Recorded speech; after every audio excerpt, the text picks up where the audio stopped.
거실 탁자 위에 서류가 흩어져 있었고 남편은 볼펜을 장모 앞으로 밀어넣고 있었다. 장모는 손을 뒤로 빼며 고개를 저었지만 남편은 멈추지 않았다. 이 기회를 놓치면 후회한다는 말을 반복했고 목소리는 점점 커졌다. 아내가 부엌에서 나와 두 사람 사이에 섰을 때 남편은 이미 얼굴이 붉어진 상태였다. 아내는 남편에게 그만하라고 말했지만 남편은 아내를 밀어내듯 팔을 휘저었다. 이미 우리 명의로 얼마나 빌렸냐는 아내의 말에 남편은 그게 투자라고 소리쳤다. 장모는 자리에서 일어나 방으로 들어갔고 문을 닫는 소리가 났다. 남편은 현관으로 걸어가 신발을 신었고 아내는 그 뒤를 따라가지 않았다. 현관문이 세게 닫혔고 아내는 그 자리에 서서 천장을 올려다봤다. 저는 이 장면을 보는 순간 답답함과 분노가 치밀었습니다.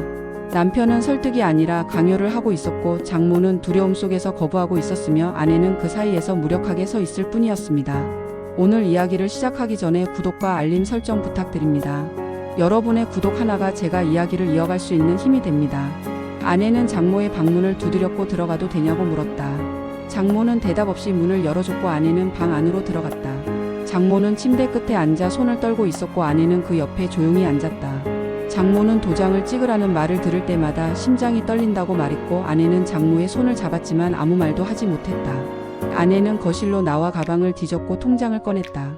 최근 거래 내역을 확인하는 동안 아내의 표정은 점점 굳어갔다. 2천만 원이 아내 명의로 대출되어 있었고 1천만 원이 장모 명의로 나가 있었다. 아내는 통장을 탁자 위에 내려놓고 소파에 주저앉았다. 남편이 3개월 전부터 제품만 팔면 수익이 난다며 재고를 쌓아왔다는 사실을 떠올렸고 아내는 손으로 얼굴을 감출다. 저는 아내의 표정에서 배신감과 무력감을 동시에 읽었습니다. 그녀는 남편을 믿었고 남편은 그 믿음을 이용해 가족의 명의를 훔쳐갔습니다. 복도 끝 작은 방 안에는 박스가 쌓여 있었다. 아내는 그 방 문을 열고 안을 들여다봤다. 건강식품, 화장품, 정수기, 필터, 포장도 뜯지 않은 제품들이 그대로 먼지를 뒤집어 쓰고 있었다. 아내는 박스 하나를 들어 올려 라벨을 확인했다. 6개월 전 날짜가 찍혀 있었고 유통기한은 이미 절반이 지나 있었다. 남편은 매일 아침 박스를 들고 집을 나갔지만 저녁에는 그대로 들고 돌아왔다. 아내는 남편이 제품을 팔러 다니는 게 아니라 사람을 만나러 다닌다는 걸 이제야 확실히 깨달았다. 저는 남편이 제품을 파는 게 아니라 새로운 회원을 끌어들이려 돌아다닌다는 사실을 눈치챘습니다.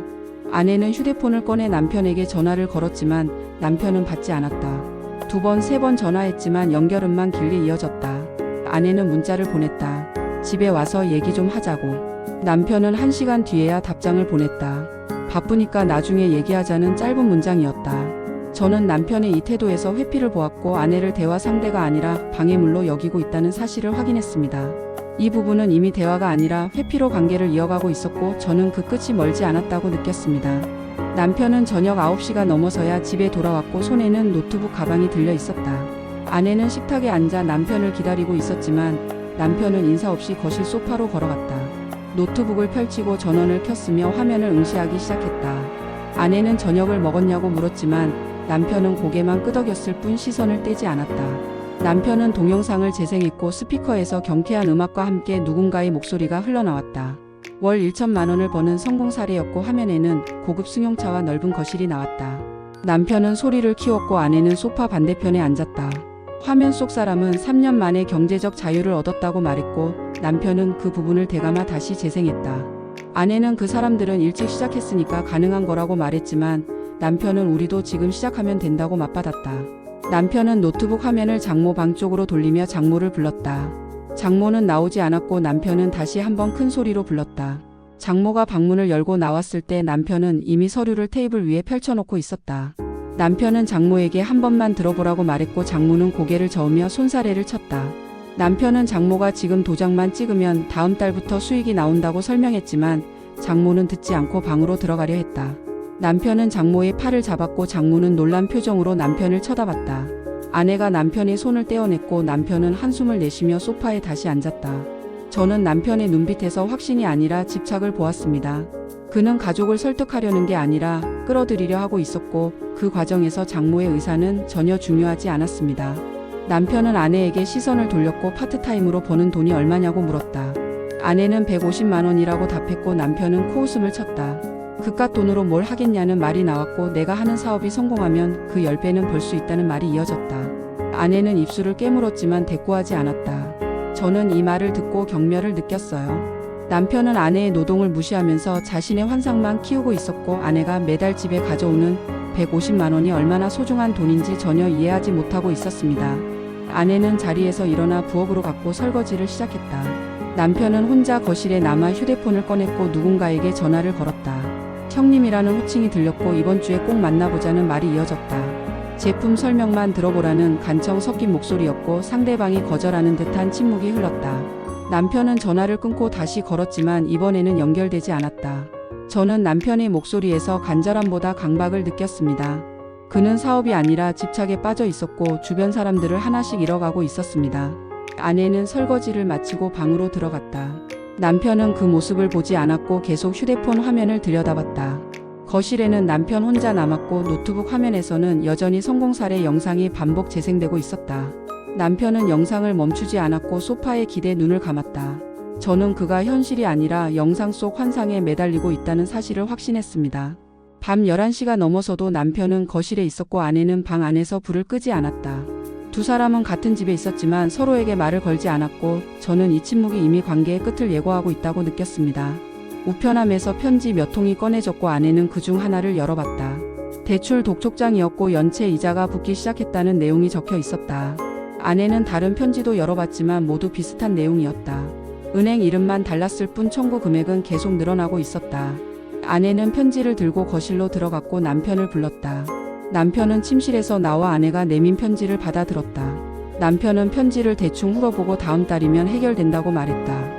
아내는 지난달에도 같은 말을 들었다고 상기시켰지만 남편은 이번엔 다르다고 답했다. 제품이 다 팔린다는 말이 또 나왔고 아내는 한숨을 쉬었다.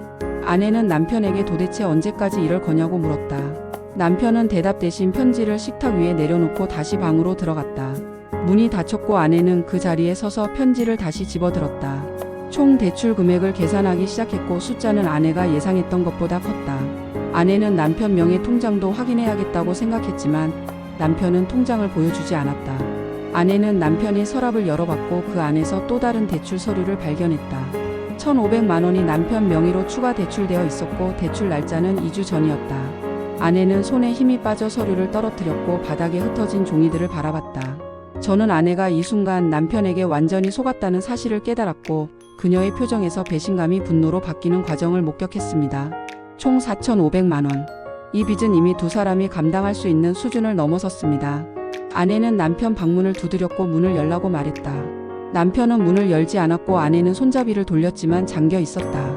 아내는 더 크게 두드렸고 문 너머로 남편의 목소리가 들렸다. 나중에 얘기하자는 말이었고 아내는 지금 당장 나오라고 소리쳤다. 남편은 더 이상 대답하지 않았고 아내는 문 앞에서 주저앉았다. 장모가 아파서 병원에 가야 한다는 전화가 왔던 날 아내는 지갑을 열어봤지만 병원비 20만 원이 없었다.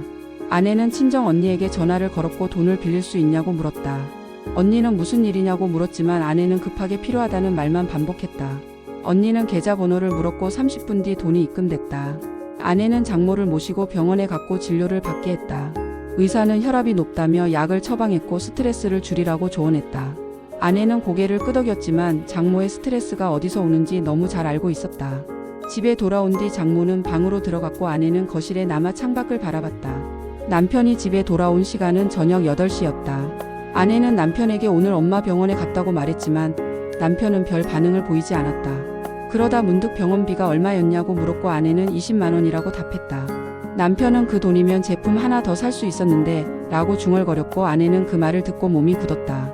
저는 이 순간 남편에게 가족보다 사업이 우선이라는 사실을 절감했고 혐오감을 느꼈습니다. 장모가 아파도 아내가 돈을 빌려야 해도 남편의 머릿속에는 오직 제품과 조직만 있었습니다. 아내는 남편의 노트북을 몰래 열어봤다. 비밀번호는 남편 생일이었고 쉽게 풀렸다. 화면에는 다단계 회사의 조직도가 떠 있었고 남편의 이름 아래로 10개 이름이 연결되어 있었다. 하지만 그중 8개는 이미 회색으로 표시되어 있었고 탈퇴라는 단어가 적혀 있었다. 저는 이 구조를 보며 남편이 피해자인 동시에 가해자가 되어가고 있음을 깨달았습니다. 그는 10명을 끌어들였지만 8명은 이미 떠났고 남은 2명도 언제 떠날지 모르는 상황이었습니다. 남편은 무너지는 조직을 붙잡으려 더 많은 사람을 찾아다니고 있었고 그 과정에서 가족까지 희생시키고 있었습니다. 남편은 친구에게 전화를 걸었고 오랜만이라는 인사로 대화를 시작했다. 상대방은 반갑게 대답했지만 남편이 사업 얘기를 꺼내자 목소리 톤이 낮아졌다. 남편은 이거 진짜 대박이라며 열변을 토했지만 친구는 바쁘다는 핑계로 전화를 끊었다. 남편은 휴대폰을 내려놓고 벽을 한 대 쳤다. 주먹 자국이 벽지에 남았고 남편은 그 자리에 주저앉았다. 아내는 부엌에서 그 소리를 들었지만 나가지 않았다. 남편이 혼자 있고 싶어 한다는 걸 알았고 나가봤자 달라질 게 없다는 것도 알았다. 아내는 설거지를 계속했고 물소리가 집 안을 채웠다. 남편은 거실 바닥에 앉아 고개를 숙였고 한참을 그 자세로 있었다. 저는 남편이 주변 사람들을 모두 잃어가고 있다는 사실을 알았고 안타까움과 동시에 답답함을 느꼈습니다. 그는 친구들에게 거절당하면서도 자신의 방식을 바꾸지 않았고 오히려 더 강하게 밀어붙이려 했습니다. 아내가 남편에게 이제 그만하고 직장을 알아보자고 제안한 날이 있었다. 남편은 아내의 말을 듣다가 갑자기 소리를 질렀다. 너는 내 꿈을 짓밟고 싶은 거냐는 말이 나왔고 아내는 꿈이 아니라 사기라고 맞받았다. 남편은 너 같은 사람이랑은 대화가 안 된다며 현관으로 걸어갔고 신발을 신었다. 아내는 그 뒤를 따라가지 않았고 남편은 문을 열고 나갔다. 저는 남편의 이 태도에 깊은 실망을 느꼈습니다. 그는 자신을 비판하는 모든 사람을 적으로 돌렸고 아내의 현실적 조언을 꿈을 방해하는 행위로 치부했습니다. 이것은 대화가 아니라 일방적 통보였고 남편은 이미 아내를 대화 상대로 보지 않고 있었습니다. 남편이 나간 뒤 아내는 남편의 방을 다시 뒤졌다. 침대 밑에서 박스 하나를 발견했고 열어보니 제품들이 가득 들어 있었다. 건강보조식품, 비타민, 화장품 모두 개봉하지 않은 상태였고 영수증도 함께 들어 있었다. 총 금액은 300만 원이었고 구매 날짜는 4개월 전이었다. 아내는 박스를 그대로 두고 거실로 나왔다. 창고에도 침대 밑에도 옷장 안에도 제품이 쌓여 있었다. 남편은 팔지도 못할 제품을 계속 사들이고 있었고 그 돈은 전부 대출로 충당되고 있었다. 아내는 소파에 앉아 한숨을 쉬었고 천장을 올려다봤다. 저는 아내의 표정을 보며 그녀가 이제 남편을 믿지 않는다는 걸 확신했습니다. 남편은 매일 제품을 팔러 나간다고 했지만 실제로는 팔리지 않았고 쌓인 재고만 늘어나고 있었습니다. 아내는 더 이상 남편의 말을 신뢰할 수 없었고 그 불신은 관계의 균열로 이어지고 있었습니다. 남편은 밤늦게 돌아왔고 술 냄새를 풍겼다. 비틀거리며 집 안으로 들어왔고 아내는 남편을 부축해 침대에 눕혔다. 남편은 중얼거렸다. 왜 아무도 날 이해 못하냐고, 조금만 기다리면 된다고. 아내는 대답하지 않았고 남편은 곧 잠들었다. 아내는 남편 옆에 앉아 남편의 얼굴을 바라봤다. 3년 전 회사에서 잘린 뒤 남편은 달라졌다. 처음에는 재취업을 위해 이력서를 쓰고 면접을 다녔지만 번번이 떨어졌다. 6개월이 지나자 남편은 이력서 쓰기를 멈췄고 집에만 있었다. 아내는 그때 남편에게 당신은 뭐 하는 사람이냐고 물었고 남편은 그 말을 잊지 못하고 있었다. 저는 남편이 그 말에 상처를 받았다는 걸 이해했지만 그렇다고 해서 다단계 사업에 매달리는 게 정답은 아니라고 판단했습니다. 남편은 자존감을 회복하려 했지만 방법이 잘못됐고 그 잘못된 방법이 가족 전체를 파탄으로 몰아가고 있었습니다. 아내는 남편 옆을 떠나 거실로 나왔고 소파에 앉아 창밖을 바라봤다. 새벽 2시였고 거리는 조용했다. 아내는 휴대폰을 꺼내 친정 언니에게 문자를 보냈다. 언니, 나 어떻게 해야 할까? 답장은 오지 않았고 아내는 휴대폰을 내려놓았다. 남편이 일주일째 집을 거의 비우고 있을 때 장모가 아내를 불렀다. 거실 소파에 나란히 앉았고 장모는 이제 어떻게 할 거냐고 물었다. 아내는 대답하지 못했고 고개만 숙였다. 장모는 넌 처음부터 반대했어야 한다고 말했고 왜 가만히 있었냐고 물었다. 아내는 여전히 침묵했고 장모는 한숨을 쉬었다. 저는 이 장면을 보며 뭔가 이상하다는 느낌을 받았습니다. 아내는 왜 대답을 피하고 있는 걸까요? 장모는 6개월 전을 떠올렸다. 남편이 처음 다단계 사업을 시작한다고 했을 때 장모는 말렸다. 그건 위험하다고 사람들이 다 속는다고 말했다. 하지만 아내는 그때 뭐라고 했는가? 엄마 한번 해보라고 하세요. 월급쟁이로는 평생 이렇게 살 거예요. 장모는 그 말을 기억하고 있었고 아내도 기억하고 있었다. 아내는 그때 남편을 부추겼다.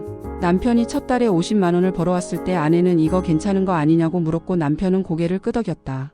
아내는 남편에게 더 열심히 하라고 격려했고 남편은 그 말에 힘을 얻었다. 두 번째 달에도 수익이 나왔고 아내는 남편을 칭찬했다. 저는 아내가 남편을 피해자로만 보이게 하려 했지만 사실은 초기 공범이었다는 사실에 분노했습니다. 아내는 수익이 나올 때는 침묵했고 빚이 쌓이자 비난을 시작한 겁니다. 세 번째 달에 수익이 줄었고 네 번째 달에는 적자가 났다. 남편은 조직을 확장해야 한다며 사람을 더 모집했고 아내는 그때도 말리지 않았다. 오히려 빨리 조직을 키우라고 재촉했다. 남편이 첫 대출을 받을 때도 아내는 동의했다. 단기로만 쓰면 된다는 남편의 말을 믿었고 서류에 서명했다. 하지만 대출이 2번, 3번 늘어나자 아내는 태도를 바꿨다. 이제 그만하라고 말하기 시작했고 남편을 비난했다.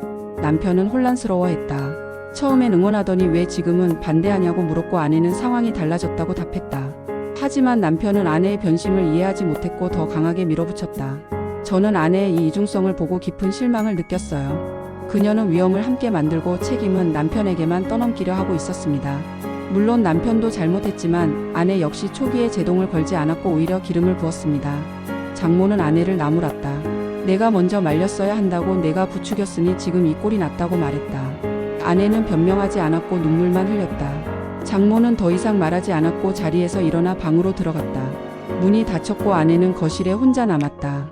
저는 이 모녀가 서로를 원망하면서도 남편만 탓하려는 구조를 보며 이 가족 전체가 무너지고 있음을 확신했습니다. 누구도 자신의 책임을 인정하지 않았고 모두가 서로에게 손가락질만 하고 있었습니다. 아내는 휴대폰을 꺼내 6개월 전 대화 기록을 찾았다. 남편과 주고받은 문자들이 남아 있었다. 오늘 50만 원 벌었어. 대박이네. 계속해봐.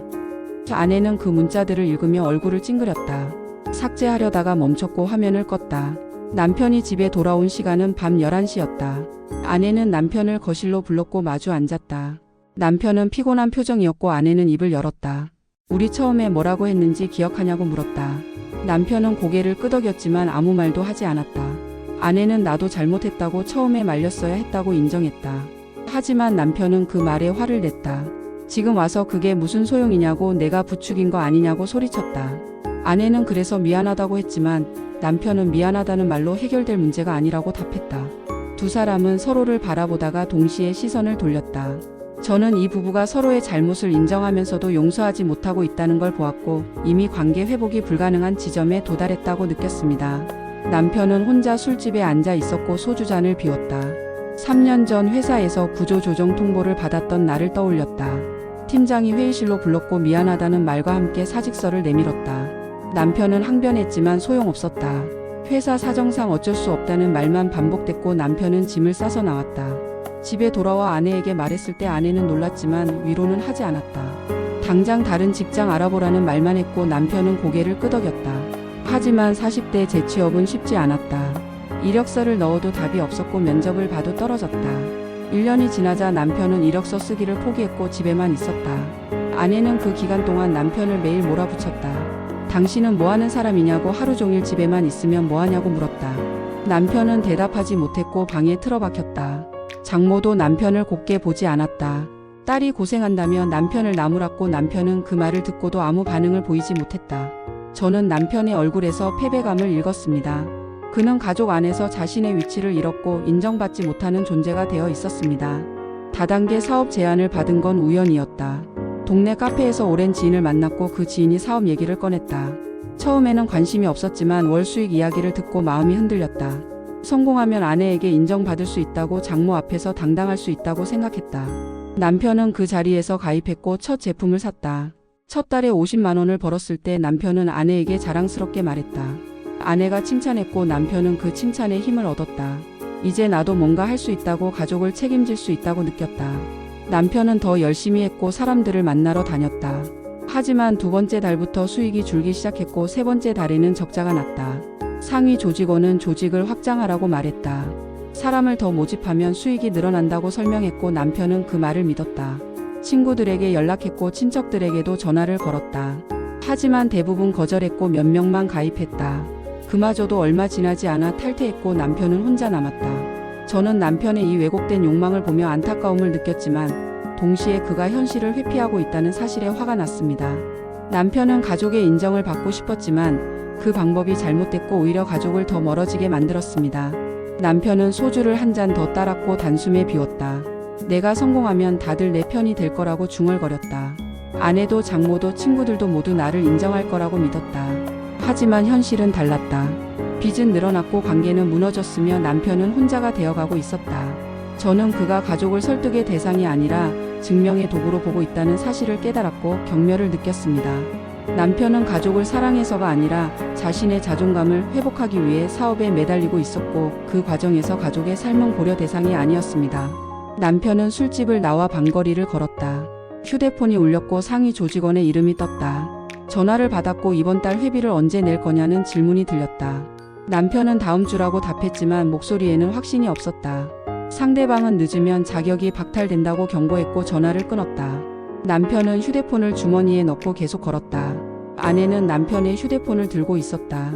남편이 씻는 동안 거실에 두고 간 휴대폰을 집어들었고 잠금을 풀었다. 메시지 앱을 열었고 상위 조직원과의 대화 내역을 확인했다. 가장 최근 메시지는 어제 온 것이었고 내용은 명확했다. 태수 씨 이번 달까지 300만 원 더 입금 안 하시면 자격 박탈입니다. 아내는 손이 떨렸다. 300만 원을 더 내야 한다는 말이 무엇을 의미하는지 이해했다.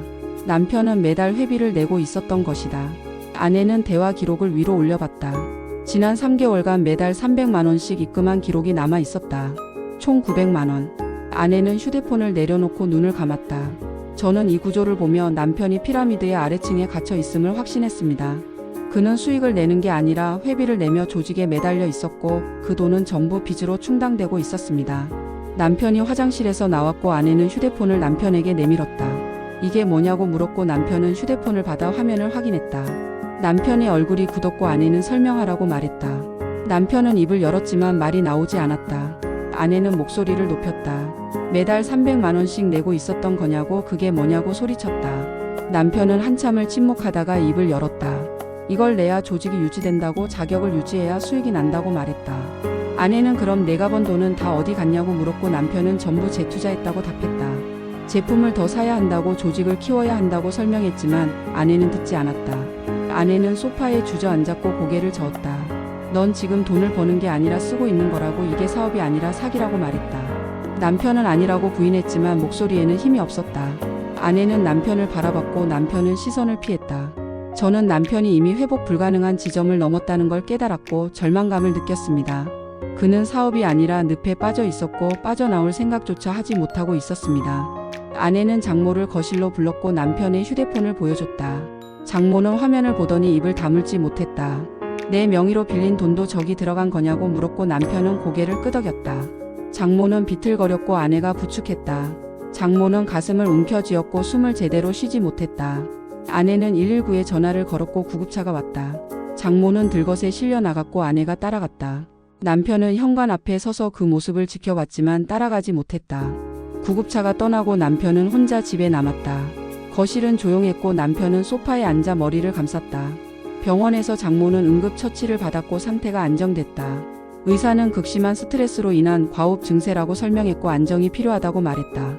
아내는 장모 옆에 앉아 손을 잡았고 장모는 눈물을 흘렸다. 아내도 같이 울었고 두 사람은 말없이 서로를 붙잡고 있었다. 저는 이 부부가 둘 다 책임이 있다고 단호하게 말해야겠습니다. 아내는 초기에 방조했고 남편은 현실을 외면하며 가족을 파탄으로 몰아갔습니다. 둘 다 서로를 존중하지 않았고 대화 대신 회피를 택했습니다. 그리고 지금 그 대가를 치르고 있습니다. 아내는 남편에게 문자를 보냈다. 이제 어떻게 할 거냐고 엄마가 쓰러졌다고 적었다. 남편은 1시간 뒤에야 답장을 보냈다. 미안하다는 짧은 문장이었다. 아내는 답장하지 않았고 휴대폰을 꺼냈다. 저는 이 가족이 완전히 무너졌음을 목격했습니다. 장모는 건강을 잃었고 아내는 신뢰를 잃었으며 남편은 가족을 잃었습니다. 이제 남은 건 빚과 후회뿐이었습니다. 다음 날 아침 현관 초인종이 울렸다. 남편은 문을 열었고 낯선 2명의 남자가 서 있었다. 상위 조직원들이었고 약속을 지켜야 한다며 들어오려 했다. 남편은 문 앞을 막았지만 상대방은 밀고 들어왔다. 거실로 들어선 두 사람은 소파에 앉았고 남편에게 앉으라고 손짓했다. 남편은 다음 주에 꼭 드리겠다고 말했지만 상대방은 고개를 저었다. 지난달에도 같은 말을 들었다고 이번엔 담보가 필요하다고 말했다. 남편은 담보로 줄 게 없다고 답했지만 상대방은 집이 있지 않냐고 물었다. 남편은 집은 전세라고 명의도 아내 거라고 설명했다. 상대방은 그럼 아내를 설득하라고 말했다. 전세 자금 대출을 더 받으면 된다고 그 돈으로 회비를 내라고 압박했다. 남편은 그럴 수 없다고 거부했지만 상대방은 자리에서 일어나지 않았다. 한 명은 휴대폰을 꺼내 통화를 시작했고 다른 한 명은 집 안을 둘러봤다. 저는 이 장면을 보며 남편이 이제 채무자가 아니라 인질이 되었다는 걸 깨달았습니다. 그는 조직에 갇혀 있었고 빠져나올 방법을 찾지 못하고 있었습니다. 아내가 장모와 함께 집에 돌아왔을 때 거실에는 여전히 두 남자가 앉아 있었다. 아내는 누구냐고 물었고 남편은 대답하지 못했다. 상대방이 먼저 입을 열었다. 남편분의 사업 동료라고 잠깐 이야기 중이라고 말했다. 아내는 상황을 파악했고 나가달라고 요청했다. 상대방은 자리에서 일어났지만 나가기 전에 남편에게 말했다. 이번 주 금요일까지라고 그때까지 연락 없으면 다시 오겠다고 경고했다. 두 사람은 현관문을 나갔고 아내는 문을 잠갔다. 남편은 소파에 주저앉았고 아내는 남편을 내려다봤다. 아내는 경찰에 신고하자고 제안했다. 이건 협박이라고 저 사람들을 신고해야 한다고 말했다. 하지만 남편은 고개를 저었다. 그럼 나도 같이 잡혀간다고 나도 사람들을 끌어들였다고 설명했다. 아내는 그래도 신고해야 한다고 주장했지만 남편은 듣지 않았다. 저는 남편이 가해자와 피해자의 경계에 서 있으면서도 여전히 조직을 탈출할 생각을 하지 못한다는 사실에 경악했습니다. 그는 두려움에 갇혀 있었고 그 두려움이 가족을 더 위험에 빠뜨리고 있었습니다. 장모는 방에서 나와 아내에게 말했다. 이제 그만 집을 나가자고 여기 있으면 위험하다고 말했다. 아내는 장모를 바라봤고 고개를 끄덕였다. 남편은 두 사람을 붙잡으려 했지만 아내는 손을 뿌리쳤다. 당신이 선택한 길이라고 우리는 더 이상 같이 갈 수 없다고 말했다. 아내와 장모는 짐을 쌌다. 옷가지와 필요한 물건만 챙겼고 30분 만에 준비를 마쳤다. 남편은 현관 앞에 서서 두 사람을 바라봤지만 막지 못했다. 아내는 남편을 지나쳐 문을 열었고 장모가 뒤를 따랐다. 문이 닫혔고 남편은 혼자 남았다. 저는 이 순간 아내가 더 이상 남편을 구할 의지가 없다는 걸 확인했습니다. 그녀는 남편을 포기했고 자신과 장모의 안전을 선택했습니다. 남편은 이제 혼자 남아 빚과 조직원들을 상대해야 했습니다. 남편은 거실 바닥에 주저앉았다. 집은 텅 비어 있었고 남편의 숨소리만 들렸다. 휴대폰이 울렸고 상위 조직원의 이름이 떴다. 남편은 전화를 받지 않았고 휴대폰을 멀리 밀어냈다. 벨소리는 계속 울렸고 남편은 길을 막았다. 남편은 혼자 남은 집 안을 둘러봤다. 쌓인 제품 박스들이 보였고 탁자 위에는 독촉장이 놓여 있었다. 통장을 확인했지만 잔액은 5만 원이 전부였다. 남편은 소파에 앉아 머리를 감쌌고 한참을 그 자세로 있었다. 저는 그의 눈빛에서 후회를 읽었지만 동시에 변명을 준비하는 모습도 보였습니다. 그는 여전히 자신의 잘못을 온전히 받아들이지 못하고 있었습니다. 남편은 휴대폰을 들고 상위 조직원에게 전화를 걸려 했다. 그만두겠다고 말하려 했지만 번호를 누르다가 멈췄다. 그만두면 지금까지 쓴 돈이 다 날아간다는 생각이 들었고 남편은 전화를 끊었다. 하지만 계속하면 빚만 늘어난다는 것도 알고 있었다. 남편은 휴대폰을 내려놓고 창밖을 바라봤다. 1시간 뒤 남편은 아내에게 문자를 보냈다. 미안해. 내가 너무 앞만 보고 달렸어. 하지만 너도 처음엔 찬성했잖아. 문자를 보낸 뒤 남편은 답장을 기다렸지만 오지 않았다. 남편은 다시 문자를 보냈다. 집에 돌아와. 우리 다시 시작하자. 이번에도 답장은 없었다. 저는 이 문자를 보고 분노했습니다. 그는 마지막 순간에도 책임을 나누려 하고 있었고 아내의 초기 실수를 들춰내며 자신의 잘못을 희석시키려 했습니다. 아내는 친정 언니 집에 머물고 있었다. 장모와 함께 작은 방 하나를 쓰고 있었고 언니는 괜찮다며 위로했다. 아내는 남편의 문자를 읽었지만 답장하지 않았다. 장모는 이혼하라고 단호하게 말했지만 아내는 망설였다. 지금 이혼하면 빚은 누가 갚냐고 남편 혼자 감당할 수 있겠냐고 물었다. 장모는 그건 남편이 알아서 할 일이라고 답했지만 아내는 고개를 저었다. 법적으로 배우자도 책임이 있다고 이혼해도 빚을 나눠 갚아야 한다고 설명했다. 장모는 그럼 어떻게 하냐고 물었지만 아내는 대답하지 못했다. 저는 이 부부가 이미 사랑이 아니라 빚으로 묶여 있다는 슬픈 진실을 확인했습니다. 아내는 남편을 떠나고 싶었지만 경제적 현실이 그녀를 붙잡고 있었고 남편은 혼자 남아 조직원들의 압박에 시달리고 있었습니다. 남편은 쌓인 제품을 반품하기로 결심했다. 박스를 차에 싣고 회사로 향했다. 사무실에 도착해 반품을 요청했지만 직원은 고개를 저었다. 재판매 불가 조항이 있다고 이미 구매한 제품은 환불이 안 된다고 설명했다. 남편은 항의했지만 소용없었다. 계약서에 서명했다는 사실을 상기시켰고 남편은 할 말을 잃었다. 남편은 제품을 다시 차에 싣고 집으로 돌아왔다. 300만 원은 그대로 날아갔고 남편은 주차장에서 한참을 앉아 있었다. 저는 남편이 이제야 자신이 사기를 당했다는 걸 깨달았지만 이미 너무 늦었다는 사실에 허탈함을 느꼈습니다. 남편은 집으로 올라가 거실 바닥에 누웠다. 천장을 바라보며 지난 6개월을 떠올렸다. 처음 사업을 시작했을 때의 기대감, 첫 수익을 벌었을 때의 기쁨, 조직이 무너질 때의 절망. 모든 순간이 스쳐 지나갔고 남편은 눈을 감았다. 휴대폰이 울렸고 이번에는 은행에서 온 문자였다. 대출 연체 안내였고 이자가 추가됐다는 내용이었다. 남편은 문자를 지우지 않고 그대로 두었다. 다음 문자 또 다음 문자가 계속 올 거라는 걸 알았고 남편은 휴대폰을 꺼냈다. 저는 남편이 모든 것을 잃었다는 사실을 확인했습니다. 가족, 돈, 신뢰, 미래. 그가 붙잡으려 했던 모든 것이 손가락 사이로 빠져나갔고 이제 남은 건 빚과 후회뿐이었습니다. 3개월이 지났다. 남편은 편의점 야간 아르바이트를 시작했다. 밤 10시부터 아침 6시까지 일했고 시급은 최저임금이었다. 한 달에 200만 원을 벌었지만 대출 이자만 겨우 메울 수 있는 수준이었다. 원금은 전혀 줄지 않았고 독촉 전화는 계속 왔다. 아내는 장모와 함께 작은 원룸으로 이사했다. 보증금 500만 원에 월세 40만 원이었고 친정 언니가 보증금을 빌려줬다. 아내는 파트타임 시간을 늘렸고 하루 8시간씩 일했다. 장모는 집에서 간단한 부업을 했지만 수익은 많지 않았다. 두 사람은 하루 2끼만 먹으며 생활비를 아꼈다. 남편과 아내는 별거 중이었지만 법적 이혼을 하지 않았다. 아내는 이혼하면 재산 분할과 함께 빚도 나눠야 한다는 걸 알았고 지금은 그럴 여력이 없었다. 남편도 이혼 서류를 보내지 않았고 두 사람은 그렇게 어정쩡한 상태로 지냈다. 저는 이 부부가 법적 이혼을 하지 않았지만 이미 관계는 끝났다는 걸 알았습니다. 그들은 서로를 사랑해서가 아니라 빚 때문에 연결되어 있었고 그 연결은 고통스러웠습니다. 장모의 건강은 악화됐다. 혈압이 계속 올라갔고 당뇨 진단도 받았다. 병원에 가야 했지만 돈이 없어서 미뤘고 증상은 더 심해졌다. 결국 응급실에 실려갔고 입원이 필요하다는 진단을 받았다. 아내는 입원비를 마련하기 위해 카드론을 받았고 빚은 또 늘어났다. 장모는 요양병원으로 옮겨졌다. 한 달에 150만 원이 들었고 아내는 그 돈을 대기 위해 추가 아르바이트를 시작했다. 하루 12시간씩 일했지만 여전히 부족했다. 언니에게 다시 손을 벌렸고 언니는 더 이상 도와줄 수 없다고 말했다. 아내는 혼자 감당해야 했다. 저는 이 가족이 남편 하나의 선택으로 3대가 모두 무너졌다는 사실에 깊은 슬픔을 느꼈습니다. 장모는 건강을 잃었고 아내는 청춘을 빚 갚는 데 쓰고 있었으며 남편은 가족을 모두 잃고 혼자 남았습니다.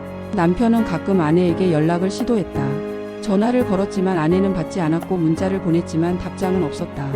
남편은 원룸 주소를 알아냈고 찾아갔지만 아내는 문을 열어주지 않았다. 남편은 문 앞에서 미안하다고 말했지만 아내는 대답하지 않았다. 남편은 혼자 집에서 라면을 끓여 먹었다. TV를 켰지만 내용은 들어오지 않았고 그냥 소리만 틀어놨다. 내가 뭘 잘못한 걸까라고 되뇌었지만 명확한 답은 나오지 않았다. 남편은 여전히 자신이 피해자라고 생각하는 부분이 있었고 아내가 떠난 게 이해되지 않았다. 저는 그가 여전히 본질을 이해하지 못했다고 판단했습니다. 남편은 자신이 왜 실패했는지, 가족을 왜 잃었는지 깊이 돌아보지 않았고 표면적인 후회만 반복하고 있었습니다. 어느 날 남편은 다단계 조직원에게 마지막 전화를 받았다. 더 이상 연락하지 말라는 통보였고 조직에서 제명됐다는 내용이었다. 남편은 전화를 끊고 안도감을 느꼈다. 이제 조직원들이 찾아오지 않을 거라는 생각에 조금 숨통이 트였다. 하지만 동시에 허무함도 밀려왔다. 6개월간 매달렸던 것이 이렇게 끝나는구나 싶었다. 아내는 요양병원에서 장모를 만났다.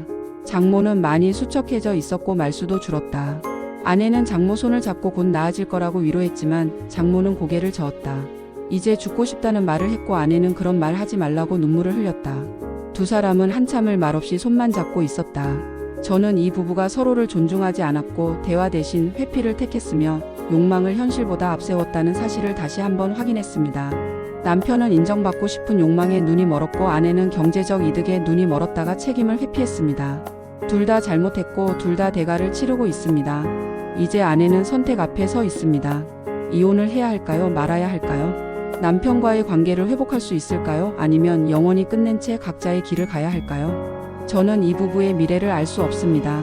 다만 확실한 건 지금의 상태로는 누구도 행복할 수 없다는 것뿐입니다. 남편은 여전히 편의점에서 밤을 지새우고 있고 아내는 2개의 아르바이트를 오가며 하루하루를 버티고 있습니다. 장모는 요양병원 침대에 누워 천장만 바라보고 있습니다. 세 사람 모두 같은 하늘 아래 살고 있지만 서로에게 닿을 수 없는 거리에 있습니다. 이 이야기가 마음에 남으셨다면 댓글 한 줄만 남겨주세요. 구독과 알림 설정은 제가 내일을 버틸 힘이 됩니다.